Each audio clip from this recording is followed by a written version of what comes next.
Hi everyone.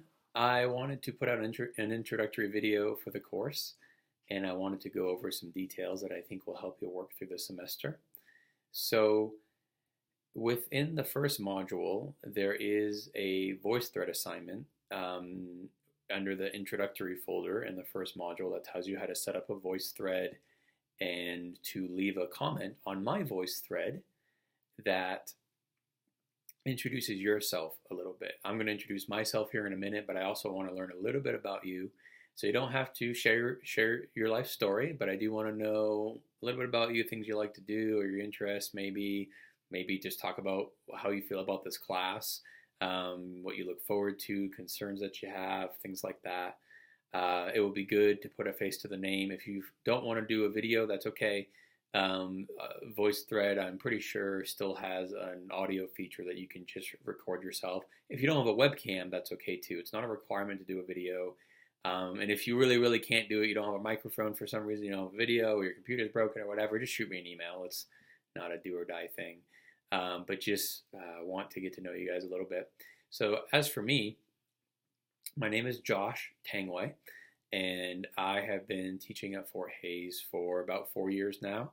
I taught on campus for a year and actually taught 3 sections of stats during that first year, and then I've taught virtually since then.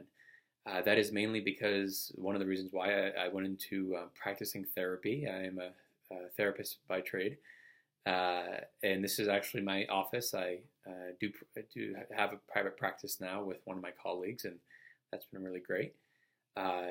So I still really love teaching though, and I love doing virtual classes. I think it's just an awesome thing. I get to teach a lot of amazing students every semester who a lot of them are really motivated to either finish their education or start their education. They live in different parts of the country or different parts of the world, or lead very different lives, whether they're older or they're in the workforce or they're right on Fort Hays, right on campus, and they're just taking a virtual class. So lots of diversity, I think, is really great. So I do really enjoy that. If you've taken some of my classes before, I know that a few of you have.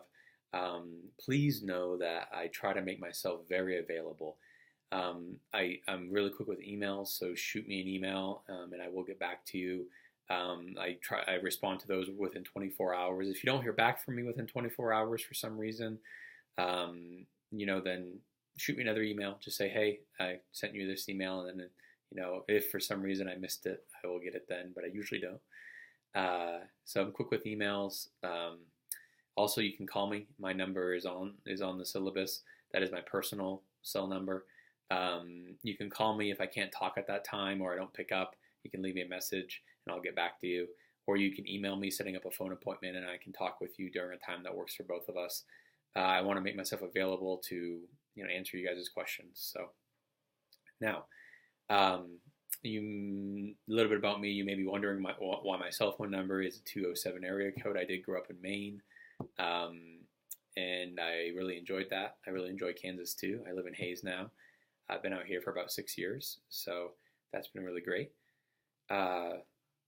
It is the summertime right now, and that's fantastic. I'm a motorcycle enthusiast. Like going on motorcycle trips out to Colorado and all over Kansas and down south and things like that too. So that's one of my major interests, and I call it psychotherapy. So that's really great too. So getting into some of the stuff with the class. This class is really important. So let's talk about why it's really important, whether you're a psych major or not. One of the main things that this class does is it helps develop you into a knowledgeable consumer of information.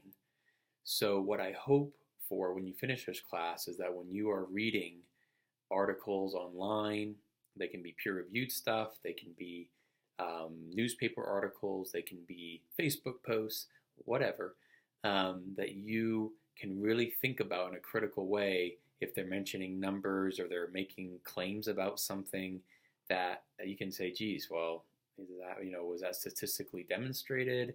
How was it statistically demonstrated? Was that appropriate? Was it not appropriate? Geez, they could have ran this test, blah, blah, blah. Believe it or not, you will start thinking that way if you throw yourself into this class. And it's a really cool way to think. I think it gives you power because it helps you understand things for how things really are sometimes. And as psychologists or as people in the helping profession, I think we have that duty to really understand claims that people make. Are they valid claims? Are they invalid claims? So this class will really help you out with understanding that research. If you haven't taken a research design class yet, I think this class will really help you with that. If you haven't taken science of psychology yet, I think this class will really help you with that. I think it will help you with all of psychology and just your education in general. Again, I think being a knowledgeable consumer and being able to execute your own statistical analyses, if you would like to, is a really great thing. So that's why I think the class is awesome and important. So more about the class. It is a summer class, so there is a lot of work condensed in a small period of time. There are 54 days in the summer semester this summer. We have 37 assignments that are due. We have 28 homework assignments, and then the rest of the assignments are SPSS or exams. So we have quite a bit of homework assignments. We have quite a bit of assignments. You will be doing statistics every day almost.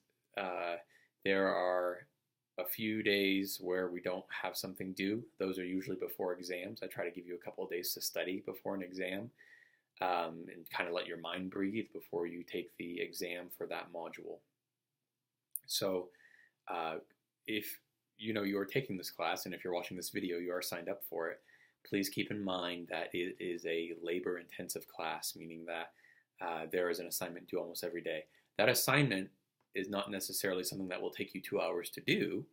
A lot of the assignments are maybe 4, 5, 6, 7, 8, 9, 10 statistical problems. But so they won't always take you super long, but they are assignments that are due. So this is one of those classes that we cannot miss a few assignments in a row, can't even really miss 2 in a row, and then expect to understand what's going on unless you've already been exposed to this stuff or you understand statistics already somehow, which is great if you do. But if you don't, if you miss assignments, it's going to be hard to catch up. I only accept 1 late assignment for the entire semester for whatever reasons. That is the department policy. That's the most lenient department policy. Some instructors do no late assignments. I do allow 1 late assignment. I won't ask you why. It doesn't matter to me, but there's only 1. So, if you come down with a sickness or your kids come down with a sickness or work is really grinding you 1 week, I get those things. Those are life things. We all experience them. Unfortunately, the pace of the class will not slow because of that, and I only allow that 1 late assignment.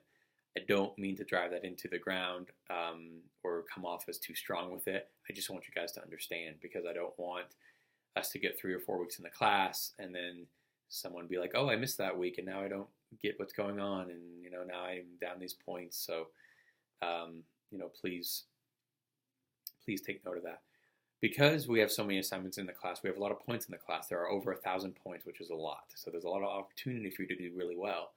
The homework assignments, most of them are only worth 10 points apiece, which, isn't a whole lot of points. But again, if we're not doing them, it's hard to understand what's going on, and you'll kind of miss what's going on maybe, and then that will kind of snowball. So I don't want that to happen. Again, I'm not saying this to scare people off. I'm saying it to have you guys be informed consumers that there is a lot going on here. Okay.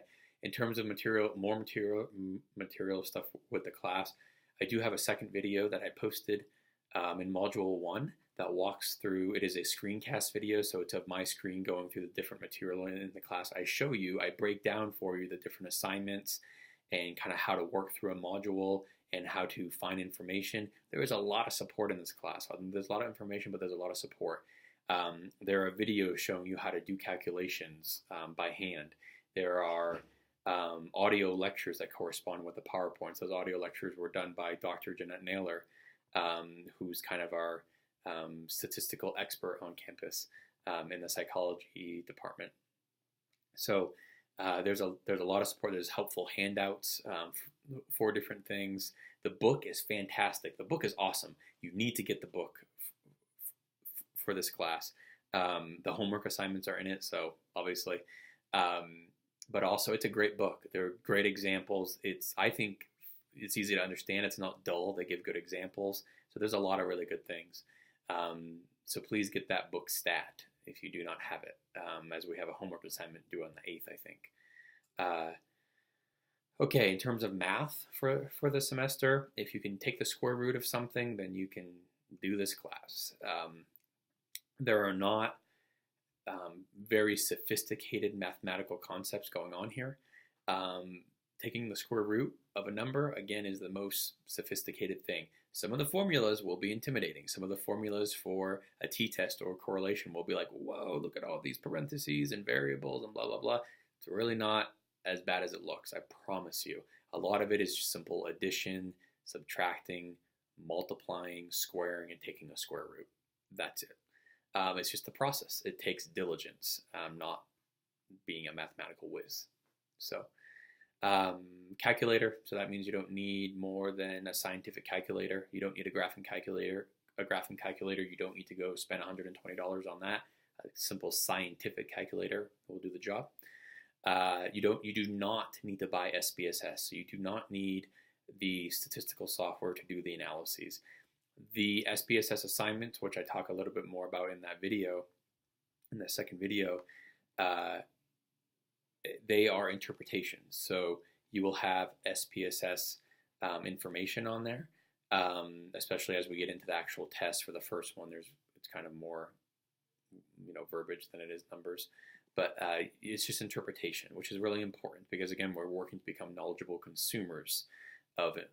Of information. So you won't be running statistical analyses on your own in this class, but you will be exposed to SPSS, which is the hallmark statistical program. If you go to grad school or anything like that, or take other stats classes, they may use that. But again, you don't need to go spend $400 or whatever it is for the SPSS program. I recommend that you don't, because we have everything that you need, so you don't have to do that. Okay, I think we covered quite a bit of information there in a short period of time too.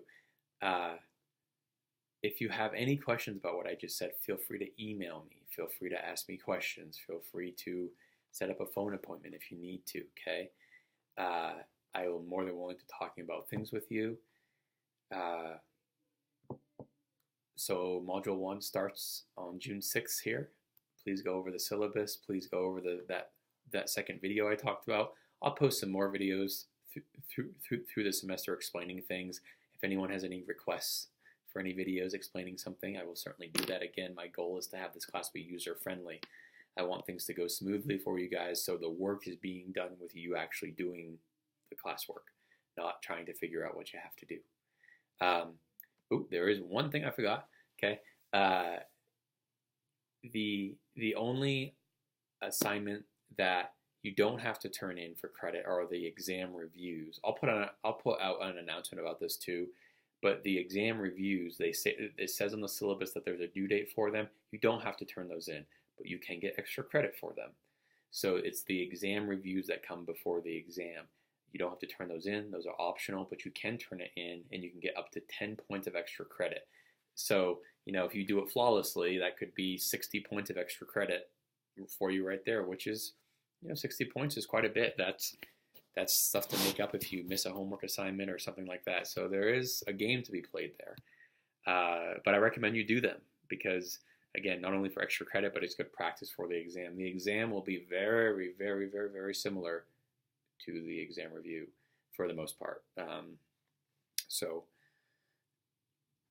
I think that's it, guys. I hope your summer is off to a great start. Go to the Module 1 and start looking through it. Watch my video. Go to the introductions folder and the voice thread there. That would be fantastic. And feel free to email me with any questions. Thanks.